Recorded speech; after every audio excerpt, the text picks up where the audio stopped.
Hi, everyone. Welcome back to the podcast. I'm Chef Whitney Aronoff, host of the High Vibration Living podcast. And today I have the pleasure of chatting with Liz Smithers. Liz is a certified herbalist and yoga instructor with a background in urban design. Her expertise and passion is reminding others of the daily efficacy of simple, accessible wellness practices that make you feel good and live with more awareness. Liz launched her company, Laka, on Kuai South Shore.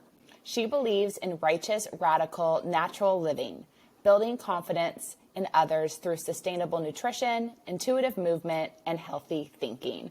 Welcome to the show, Liz. Hi, thank you for having me. It's, as I said before, it's such a pleasure to be here. It's my first time showing up and kind of speaking in a really long time. So I'm really excited to have this conversation and see where it goes. Well, I'm excited to chat with you because I'm a huge green tea and tea drinker, but I consider you one of the experts on matcha. So can you explain to people who are maybe not familiar what matcha is and why it's maybe different from other breakfast drinks? Yeah. So of course, if anyone's followed me, you know that I've totally spiraled into a full-fledged obsession with matcha as an alternative energy source, which I'm very passionate about. I still enjoy coffee, and I think that there's, in other forms of caffeine, there's medicinal qualities and everything. It's about dose and it's about time. But yeah, matcha is a green tea, which everyone's probably heard of green tea. But what sets it a little bit apart from, loose leaf green tea and different forms of green tea is, the fine consistency and what actually happens when you grind those leaves down from the chincha plant into a super fine powder, which we know as matcha. So matcha is like that bright green powder that you've probably seen now everywhere in the wellness world in lattes, smoothies, drinks. It originates from Japan. First it was from China and then Japan. It's sort of become more of a Japanese staple as the monk who, discovered matcha in China way back when, he eventually migrated to Japan. So really it's Japan as being its home region. And Japan actually grows some of the best matcha in the world, specific parts of Japan, specific regions. It's a drink that you can consume all day. It affects the body differently in terms of what it does to your cortisol and your blood sugar. And, it's loaded with nutrition, which we can get into. But I have adopted it as a daily metabolism superfood that I've been consuming for 4 years now, pretty religiously. And I feel like there's no going back after finding a really great source matcha and just seeing what it can do for, my overall mood and all the things that working mothers really need, which is stability, mood stability, good digestion, good sleep. How were you first introduced to matcha?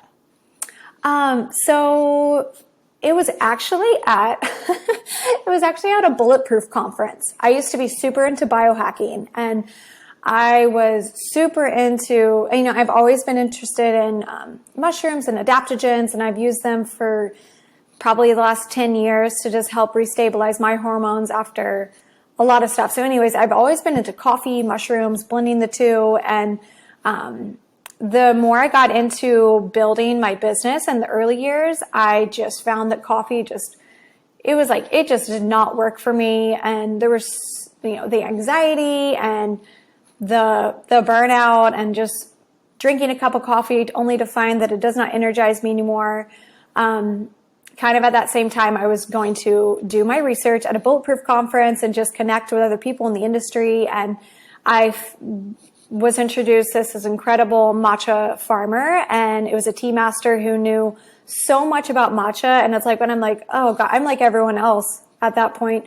Matcha, I like it. I know it's good for you, but it tastes kind of bad. It tastes bitter. Exactly what most people even say to us now when they're well, I actually don't like the taste of matcha. So anyways, he kind of introduced me to just like what kind of qualifies and dictates good matcha and where you should be sourcing it from, and let me taste some of the different varieties that they had. And from then it was like the search was on to find a matcha that we could bring into our line. Because I also, mentioned to him, I'm trying to get off coffee. I'm a new business owner. I have like so many things to do in a day. I love caffeine and I love the energy boost. It's not sustainable. I'm flatlining. So anyways, that's how I was introduced to it. And from there, of course, it's just, if I do something, I go like all in. And I was like all about matcha. And there's still so much to learn. I mean, I haven't even scratched the surface. So, yeah. What qualifies and dictates good matcha? Well, it's kind of a loaded question, but in my opinion, I prefer to drink only ceremonial matcha. I tend to not really cook too much with matcha. You can use there's different grades of matcha, so you can cook with culinary grade matcha. There's also like fine varietals that you can use. We actually do have a fine varietal, but I prefer the ceremonial grade. I feel like this is the one that's most palatable too, especially for the new matcha drinker. So things you want to look for are, of course, region, where it's grown, China, Japan, and then within there, what prefectures it's grown in. Color, you want to, of course, look for a very bright green color. It tends to have higher nutrition profile than, say, duller colored varieties. Not to say that there's not nutrition in all matcha, depending on the color, but I think that taste is it's so important for people. So look for a very bright color. It usually indicates great taste. And I also I really encourage people to look at packaging and price. If something's packaged in, or repackaged, I should say, so we kind of pride ourselves in ours being different because ours is packed at source, which of course, matcha is just like any fresh, high nutrition profile food. It's super sensitive to light. It can easily oxidize. And when things oxidize, their nutrition profile just starts to degrade. A lot of matcha that is on the market, if you see, it's been repackaged into another brand's packaging, which, again, not to say that there's not benefit still intact, but to get the very best quality matcha, preventing any amount of air and light and oxidation that's reached that matcha is going to just give you the best tasting matcha, and the highest quality. And again, price. So, you don't want to decide to get into matcha and maybe try and go find the biggest bargain bag, because it's the same thing as any kind of food or any kind of supplement you're consuming. If it's cheap, that's an indicator and a red flag that it maybe wasn't produced ethically, and it maybe was sourced, with toxic pollutants on it. Same thing as if you're choosing for any other food. So yeah, price, packaging, region, and then color. And of course, texture is really important too, but I think that as long as you're getting ceremonial, it's going to have a really nice texture. That's really impressive that you can package it at the source. That is incredible coordination. I'm sure that took a lot of time to set up, and your consumer should really appreciate that you've gone that extra step. That's not easy. Yeah, totally. And I think that, as, business owners in the wellness industry, it's so fun to make things. And we love our packaging too.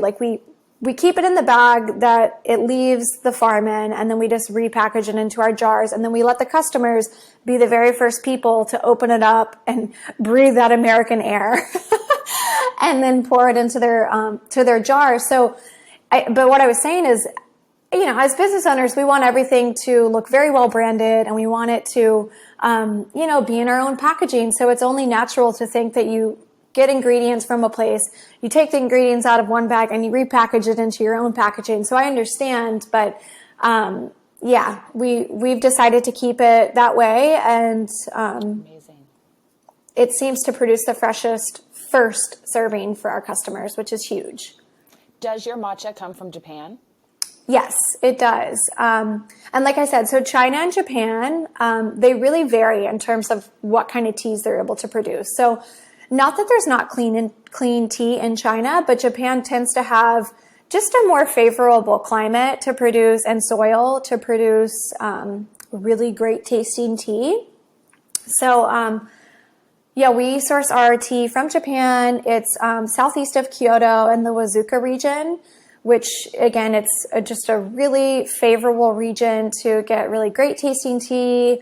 And we love our farmers so much. We've worked for them for years, since, I don't know, 2018, 2017. So yeah, we just couldn't be happier with where it comes from. It feels really good being able to just stand behind really awesome tea and feel connected to them in that way.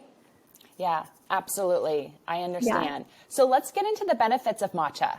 I think you do a great job of communicating all the benefits on your Instagram, but the truth is not everyone is on Instagram or certain social media platforms. So I'd love for you to chat about the variety of benefits somebody can get from a glass of matcha. Yeah. And oh my gosh, I want to be on Instagram and social platforms so much less. But it's like, just as a business owner, you're just like, you find yourself having to. So, but yeah, so I guess I'll talk about my favorites because there is so many benefits to matcha. I mean, like I said, like I'm not even scratching the surface on anything that science has uncovered about the antioxidants in matcha and the chlorophyll and what that does, but I'll tell you my favorite ones. So first being L-theanine. So it contains L-theanine, which some of you may or may not be aware of L-theanine, but it's a naturally occurring amino acid that is present in matcha. And that's what helps buffer the caffeine so that it doesn't shoot your energy up and shoot it down like coffee does. So coffee, and I use this as an example, all types of caffeine are going to be a little different, but for most of us, we're like, if we're interested in a matcha, we might be coming off of a coffee addiction or a daily coffee habit. And so it's a great example to use, but coffee doesn't have any of that buffer. So when you have the buffer of the L-theanine, it just allows your mood to be stable. It allows your blood sugar to remain relatively stable. Of course, any caffeine you consume is going to affect your blood sugar a little bit, but the L-theanine kind of helps create that calm, wakeful state. And it produces alpha waves in the brain, which is, I mean, if anyone needs alpha waves in the brain, it's really me. I am a crazy person. I'm a mother and I'm a business owner and figuring a lot of things out in life. So, and I am a yoga instructor too. But as a mom, your practice varies for sure. So I need those alpha waves. Alpha waves actually turn on the same kind of frequency in the brain that meditation does, which is really exciting. It's like meditation in a cup. And for anyone that struggles with mood imbalances, especially set on by coffee or their morning caffeine habit, matcha seems to be like a godsend for that. So I love L-theanine, and then also the polyphenols in matcha. So the polyphenols in matcha, of course, have lots of antioxidant activity, EGCG being one of the familiar ones that some of you might be aware of. But I love this part of the plant for helping to regulate metabolism or modulate metabolism. Not necessarily ever trying to boost it all the time. Like some people need to downregulate it. So in a way, matcha has like this adaptogenic effect on the body, which is really interesting. But yeah, I love the polyphenols just, of course, for skin and protecting us from oxidation, from the sun, from the air we breathe, from the pollutants in our food and water that are almost inevitable at this point. But there's some really exciting evidence regarding how these polyphenols actually target abdominal fat. And again, like even the thinnest person could still have abdominal fat that is starting to crowd the liver just by way of what the liver and the body does intelligently to protect ourselves from, toxins we have in the body. But yeah, these polyphenols actually have been shown to like magnetize and dissolve, I should say, this fat in the body, which is where a lot of the evidence regarding metabolism comes from. And of course the chlorophyll. So I like to really,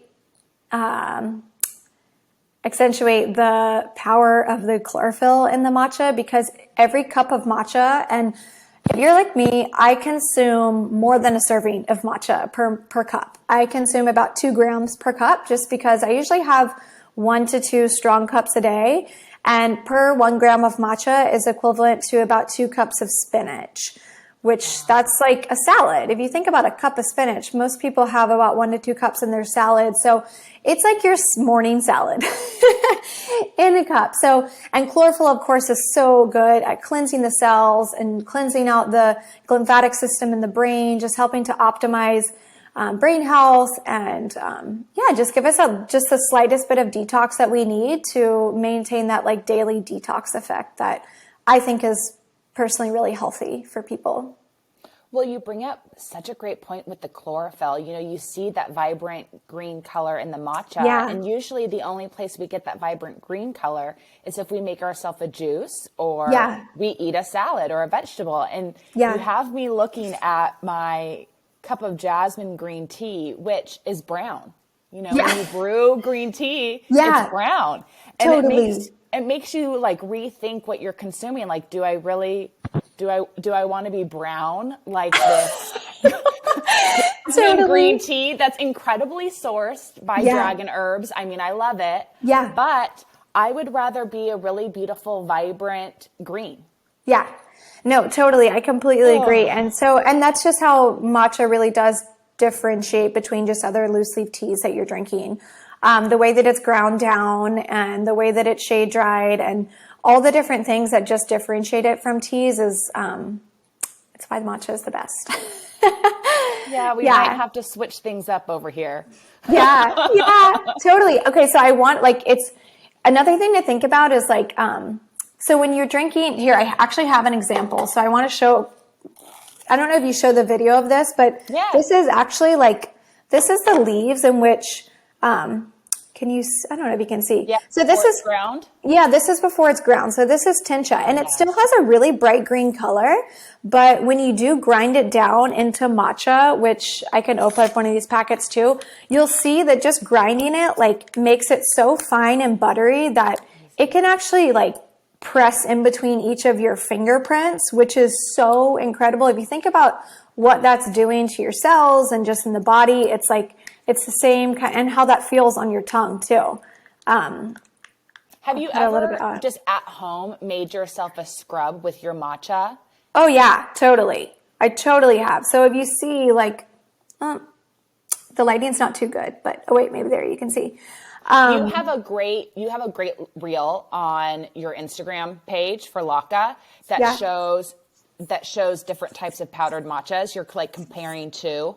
Hand. So that's just a great video if people want to see the fineness and the color. Yeah, totally. Because I mean, of course, the coarser it is, the less time it took to produce it. So you're gonna see, right? Because if it's like matcha is like buttery smooth. It's been ground down for longer than other matchas have. So even like with a culinary grade matcha, it's just not going to be as buttery soft because it hasn't been ground the same way. And I think that's like, again, like it's going to, in a lot of ways, favor the palate a lot more. But I also think about what that can do from a nutritional standpoint too. And you also get to taste really good matcha. Like I always tell our customers or soon to be customers, like, you can drink our matcha without sweetener. It's like, it's naturally sweet, and the variety that we've chose has notes of rosemary and banana. So it's just like easier on the palate. And, what we're trying to do is really get people to stick to a really good habit instead of just doing it every now and then. And, it's got to be like 360 degrees, favorable for people. Yeah. So what helps you start or stick to a new habit? I think that I'm really driven by, and maybe this is not good to share, that I'm inspired by the future, but I'm like, okay, think of your future self. How do you want to feel? It could be like future afternoon self. It could be like my tomorrow self, my 6-month self, but I'm really inspired by how I want to feel in the future and also by science. Like if I find that something's good for you, it doesn't matter if it tastes like dirt. I'm like, I'm going to do it. I'm going to drink this spirulina water and I'm going to really like it. It's like, But yeah, I think that, and also just like when I find myself, which, oh my gosh, like I said, having kids, it's coming too, far too more often, I would say, than before. But when I just feel like my sleep is bad or I'm spiraling out of control a little bit, which like I think that there's this taboo around control. I think it's actually good to have a little bit of control in your life. And yeah, I would say those three things. But where do you look for science and insights that do motivate you to change your habits or to pursue something new in wellness? Well, I'm not actually that good of a reader. I would like to read more, again, back to motherhood reality. But obviously in some doctors and their books that they've written, or even podcasts, if I stumble across a podcast and I've discovered a really awesome speaker, I look more into their work and just, it's like a cookie trail, just follow the crumbs and find more information and, go towards what resonates with you. And I think that that's ultimately what kind of, builds our own hypothesis of how things are and our thesis for our own life. So, and then of course I have a dear friend of mine who's also an MD. She now has opened up a functional medical practice. Dr. Clara Krebs, she's on Kuai. She's like been my sounding board. She's been through both pregnancies with me. She's totally on the same page in terms of just like, the low-hanging fruit stuff of wellness that we do need to focus on and not getting too hung up on the complicated stuff. And I really use her as a sounding board for any of my ideas and questions. So with that in mind, what are you really into right now in health, wellness, food? Like what's sparking interest for you? Yeah. And gosh, sometimes I ask myself that too, because it's like we kind of just start doing stuff and sometimes we don't like we're not trying to consciously implement stuff. But I found myself in terms of the consumable stuff, I've been really focusing on consuming more liver, and I could get into my past dietary regimen in a while, or, for a long time, but getting more liver into my diet, just like rebuilding after so many years of plant-based eating and just kind of depletion, I should say. I've been really into flower remedies. I had a pretty intense second birth with my daughter, Silver, and it just kind of shook me up a little bit. And then after that happened, there were some other things that happened within work that I was like, just emotionally a little bit spun out. And flower remedies I've never actually religiously done something besides some of the things that I've always done, like matcha or my mushrooms, but that's been really powerful. And also just like trying to actually do less so that I can be a little bit more present with my children. Building a business and being a mom with 2 young kids is, it takes away a lot of the time that you even have to do wellness. So, maybe I don't get to go do my yoga practice for 2 hours a day, 6 days a week, but maybe I can take 25 breaths, starting from 25, counting down to 1 in my bed before I wake up in the morning. Things like that, just like simplifying it's something that we should all give ourselves permission to do. Like, I know it's so cliche and we say it, but it's like, wow, we really do. Things are not that serious and important, So those are some things that I've been doing, but I'm always looking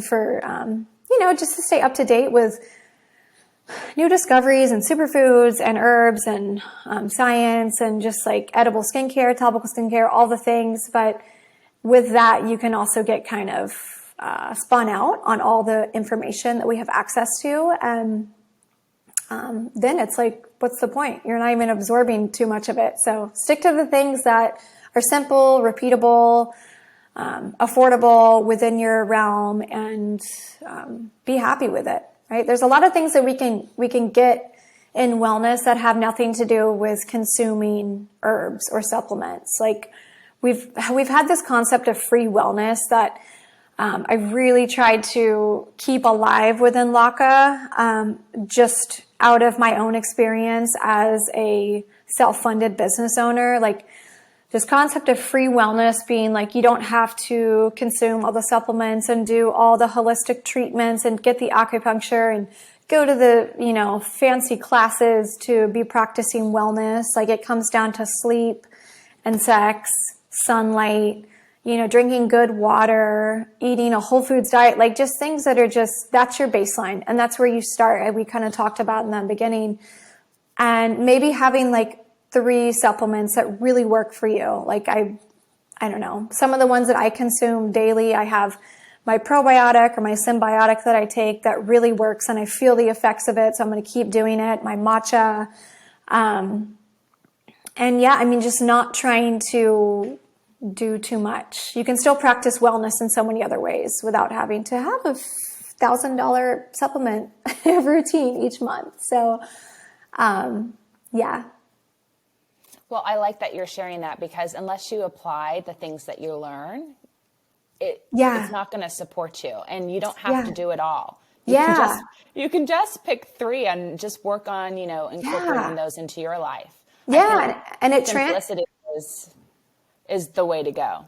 Yeah. And I think it translates into like showing up in your work and your relationships. It's like the more you try and do with your self-care, like are you trying to do that also in your work too? And is it causing, stress and frustration in your work as well? I think that simplifying in ways that you can and that you have control over, it's going to just show up elsewhere too. Because I found myself, like, especially when I became a mother, like I didn't have all the time in the world to work and to generate all this extra income. And then COVID hit,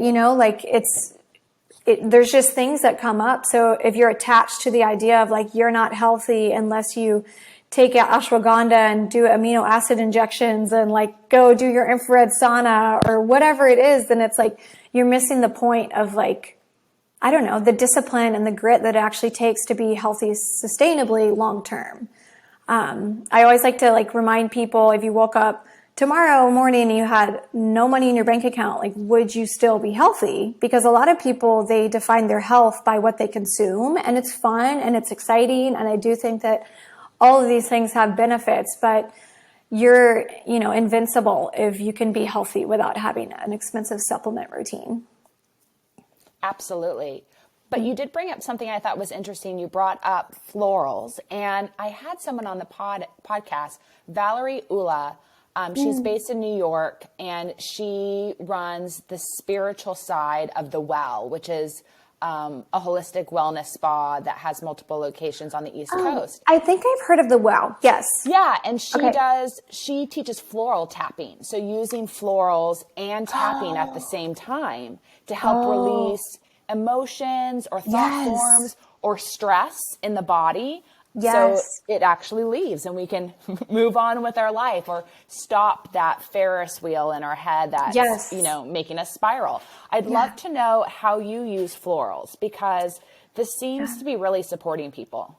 Yeah. So, I am like very new to them. I was actually introduced to them through Alexis Smart, who she has a great line of flower remedies. I used to take her Peaceful Warrior because I've always kind of struggled with anxiety, and especially after delivering both my children, like there's so many hormonal swings into depression, anxiety, just all the things. But so she's the one that introduced me to them. But I'm just taking some tinctures that I got at a local health food store here, and I'm not doing anything fancy like that. I'm just like putting them in my tongue. I'm being religious about them, taking them 3 times a day, and just letting them sit. I think that you're supposed to let them sit in your mouth, especially under your tongue, because that really helps kickstart the digestion, right? Our saliva is so powerful. So I don't know, any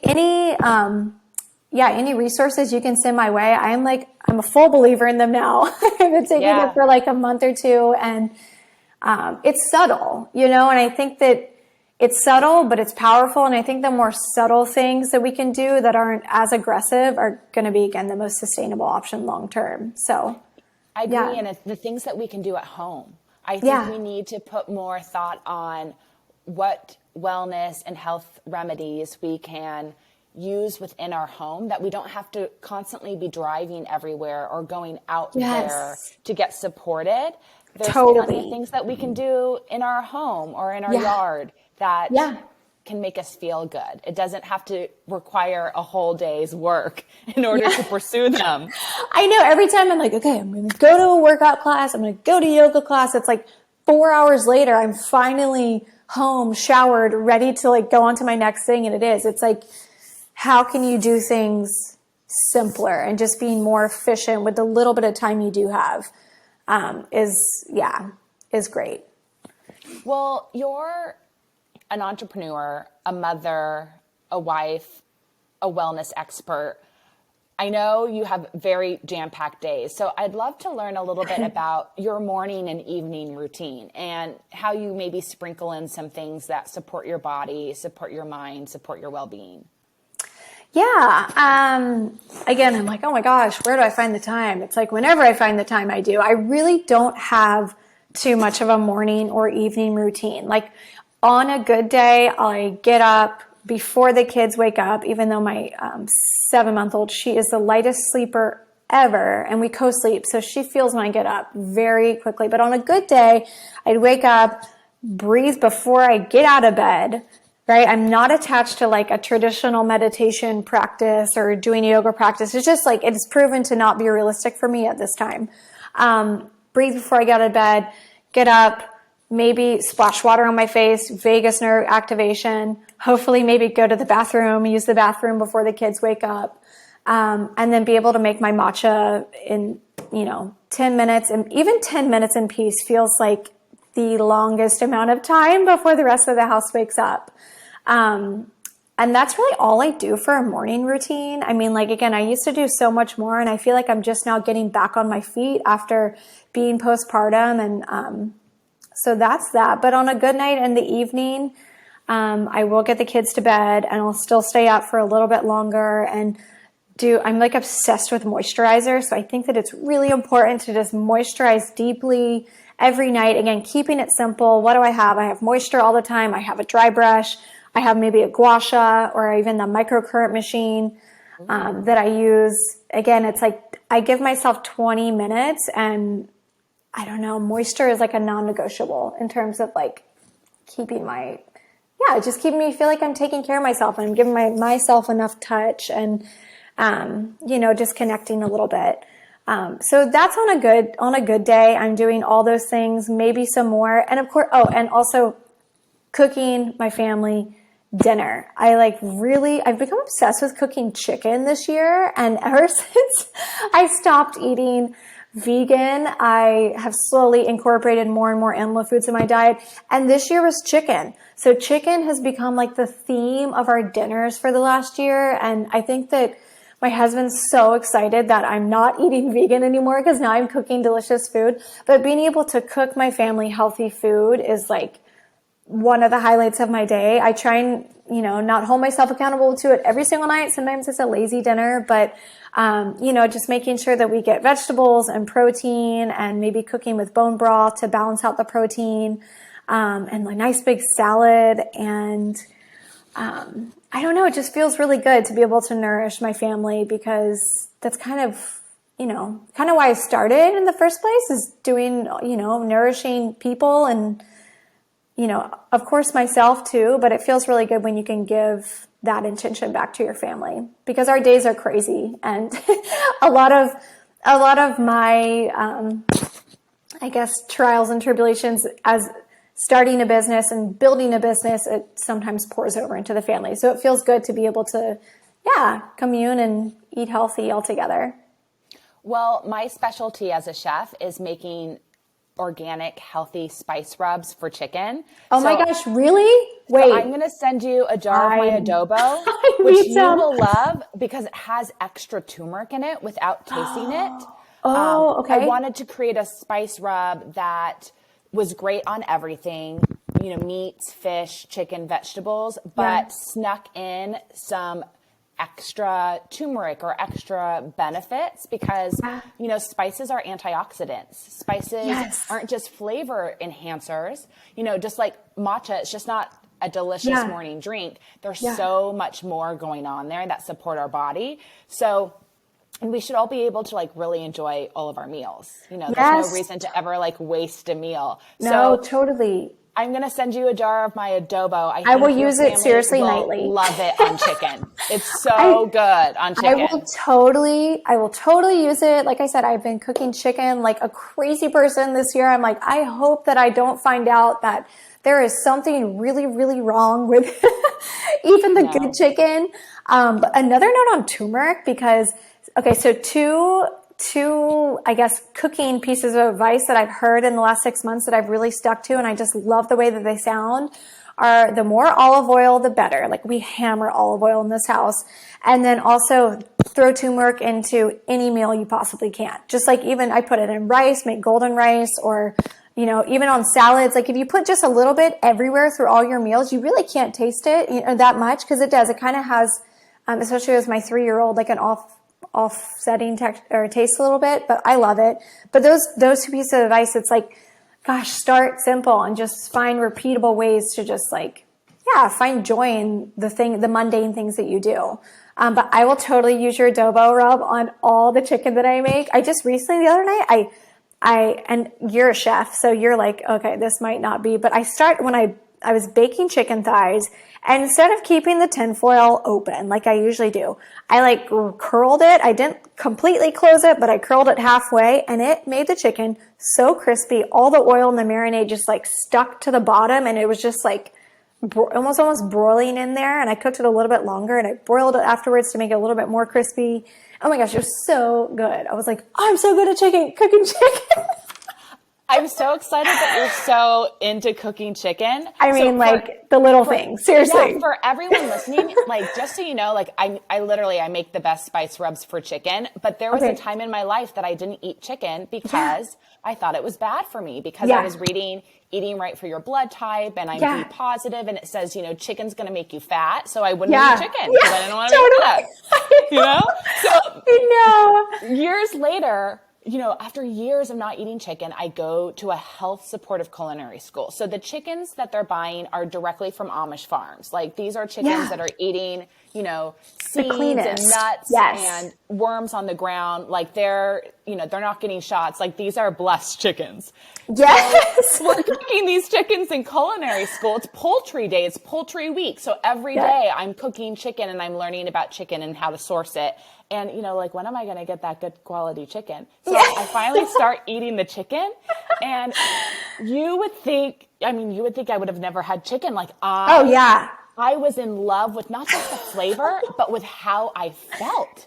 I couldn't believe how much energy I got from eating chicken off the bone. It was life-changing. And like, I'm not into like weightlifting. I mean, like, I'm into it, but I'm not like into weightlifting, not like a CrossFit. Like, I don't care about like, get your protein in, but it's like, I'm very fascinated also by clean protein, just like clean caffeine. It's like clean protein. And it's like, I still eat beef. I love beef. And I do believe in like having the broth and the organs too as part of it. But like, yeah, chicken was always like, once I became a vegan, which again, that's a whole nother identity crisis that we can go into another time. But that's actually, if you're asking like, what are you into in wellness right now?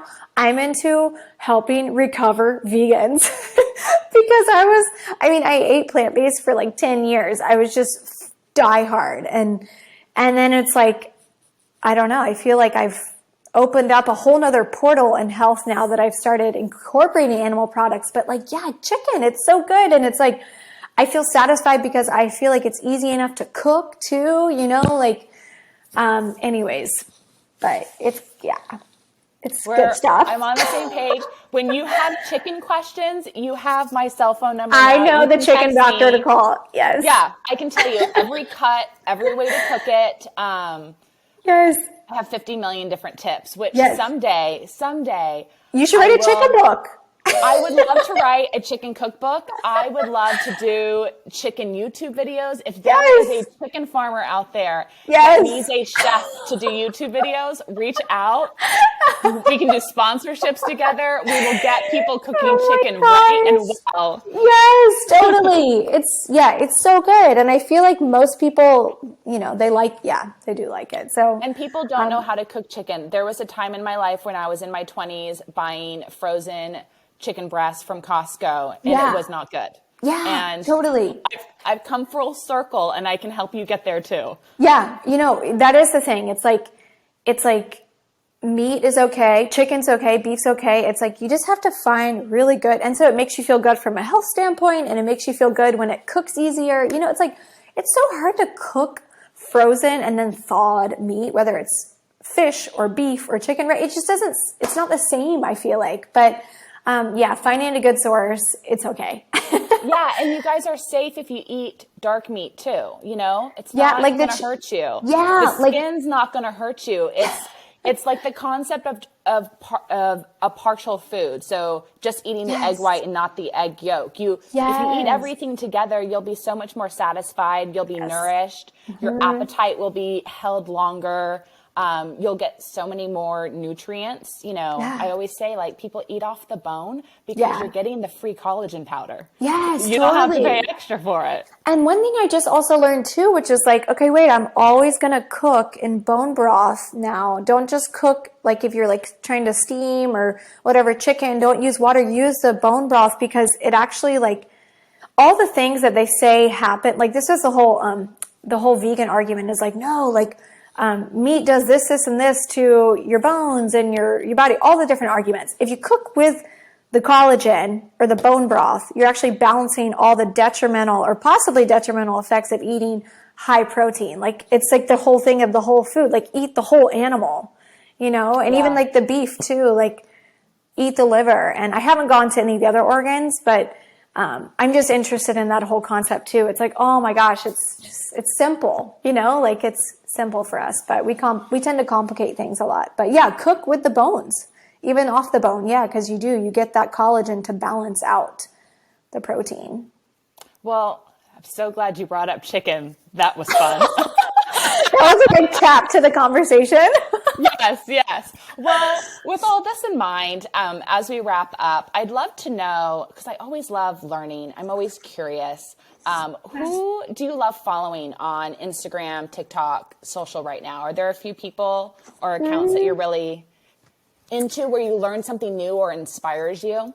You know what? So I will say, I am the inner biohacker in me. I am super into Ben Greenfield. I don't know if you know Ben Greenfield Fitness. Yes. He might be very well known. I don't know. Who knows what and what not. But very much into all of his work and really anything that he puts out. I really like that he's very, you know, everyone's trying to be like short and sweet and keep everything to a minimum and all the content they put out, but he like does a lot of long form content that I think is really awesome. And then I also, this isn't necessarily wellness related, but to me, space is wellness. And I'm very inspired by design and architecture and just like people that create really beautiful spaces. I follow this account on Instagram called Files from 45. And it's actually like a couple that has, they renovate houses. They also build houses from the ground up, but it's all just like really well designed. And it's just like, I don't know, it just helps me remind us how powerful space is and the way that spaces are arranged. And they go into detail about some history of the architecture. So I always find a lot of inspiration in that. And then, I don't know. I mean, I'm really, when you're like, when you wear so many hats as a business owner, I like kind of try and get on social media and then get off, like get on and I post our stuff and I interact a little bit with whoever has followed up with us, but I don't spend too much time on it. I do spend time on memes though. I should spend less time looking at memes. And then maybe I'd actually find something really awesome on Instagram and TikTok. But Ben Greenfield, like I love anything that he puts out. I feel like that would be helpful for people. Well, hopefully the memes make you laugh. And then that's free wellness. I'm like totally cracking up. Makai was looking at me like, why are you cracking it? Like, that's not even funny. I'm just like, oh my God, I'm like crying. I was like, I haven't cried about something in so long. This meme is so funny that I'm crying. Yeah. Anyways. You know, I appreciate the memes and how they can make us laugh, but then also how they can make us feel like we have community with other people that like get our points of view. I think it's one of the greatest. Well, I guess it's just the modern day newspaper cartoon. Yeah. Which is so fantastic. Totally. And also like those accounts like Kook Slams or like when people are making mistakes or getting like hit by big waves and just like, oh my God, that stuff cracks me up. I'm like, oh my God, this is what I need. I don't watch TV. I don't watch movies. I was like, this is my entertainment. That's really funny that you bring up the beach tourist. I can't even. I know. Being in Kuai for so long, it's like you just see so much stuff like that, and it cracks me up. But yeah. Well, where can listeners learn more about you and your business and follow along on your journey? Yeah, like I said, I try and be as active as possible on social. So I have obviously at Laka Living as our business handle, and then I also have a personal at Ellie Keaton, which you can follow me on, and then also, of course, our website, lakaliving.com. We are on TikTok. We're about to be on Flip, and it's just still the handle Laka Living. Have you heard of Flip? No, tell me about it. Oh my gosh. So Flip is, it's kind of like TikTok, but it's all videos about product reviews and people educating on whatever product they're using. And you can actually directly shop from Flip. So I think it's more of like an educational, informational about very specific products, not necessarily videos that are just like catchy and funny and random like TikTok. So very product focused. So we're about to be on there. And like I said, TikTok. But yeah, those are the 4 places. Thank you for sharing that. We'll look into it. Yeah, I know. It's like another platform. Here we go. I know. But you know what? In time, you will have a social media manager. Yes, and totally. She or he will knock it out of the park in all those areas. And it'll be great because more people can find and enjoy and take in the benefits of matcha. Yeah. And that's what it's all about. And then get back to like more of the research side, which is much more interesting to me. But you know what? So it goes. Everyone wears these hats at some point as a business owner. Exactly. I feel you. You are not alone. Yeah. Well, can you leave our listeners with maybe one healthy tip they can consider adding into their life? Yes. Well, I'll leave you with one thing that I try and remind myself because I have such a hard time doing it. And I think a lot of other people do too, which is very much related to matcha and caffeine. But I try and remember that focus is the mark of genius. And I love reminding myself that when I feel in times of fluster or disarray or whatever, which again, like I said, I'm a crazy person. This happens often, but focus is the mark of genius. And I think that if you can work on focusing on a very limited amount of things, fewer things, you'll hopefully find more ease. And some of you might be better at it than others. Me, I struggle with it, but that's my goal. I like that. I'm going to keep that in mind and carry it with me. We'll see how I apply it over the next few weeks. Thank you. Well, it was so good to talk to you. So fun talking to you. So nice connecting. And I look forward to hearing more about chicken from you. Oh my gosh. I will tag you in some of my chicken videos and I'll be a promoter for your adobo rub. Yeah, I'm going to start drinking more vibrant chlorophyll-filled matcha instead of brown jasmine green tea. Well, I can send you some too. Yes. And you are going to have some delicious, flavorful chicken for yourself and your family very soon. Chicken and matcha. All right. Well, thank you so much. Okay. Thanks so much. Bye. Bye.